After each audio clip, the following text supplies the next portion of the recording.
Ursula von der Leyen და მისი ევროკომისია შესაძლოა სრული შემადგენლობით გადადგნენ. დიახ, მეგობრებო, 70 ევროპარლამენტარზე მეტმა Ursula von der Leyen-ის წინააღმდეგ უნდობლობის ვოტომის საქმე წამოიწყო. და რასაკვირველია, მეც ერთ-ერთი ხელმომწერი ვარ.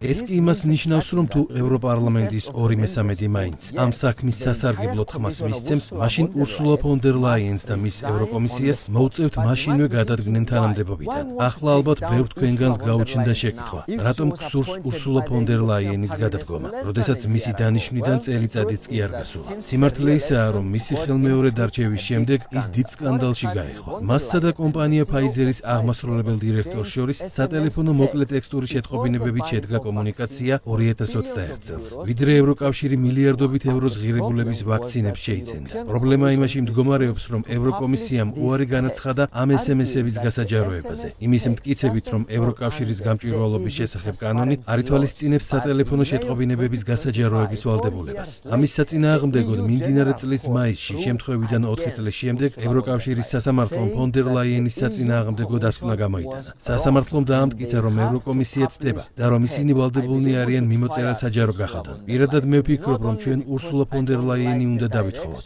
არა მხოლოდ იმიტომ, რომ არ მომწონს თუ რა მიმართულებით მიჰყავს მას ევროპა, არამედ იმიტომ, რომ ეს ძლიერი გზავნილი იქნება ევროკომისიისთვის. თუ თქვენ უღალატებთ ჩვენს ნდობას, ამისთვის პასუხს აგებთ. ჯერჯერობით Ursula von der Leyen-ის მიმართ არანაირი პასუხისმგებლობის მომენტი არ დამდგარა. თუ ეს ასე გაგრძელდება, ევროკომისიაც იმას გააკეთებს, რაც მოუნდება.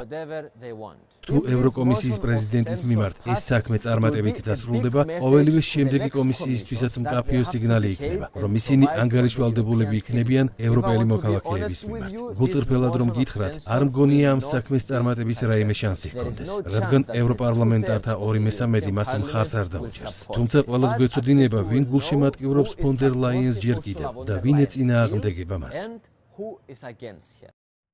გამოიწერე და გაიგე ამბები ლიბერალური ცენზურის გარეშე.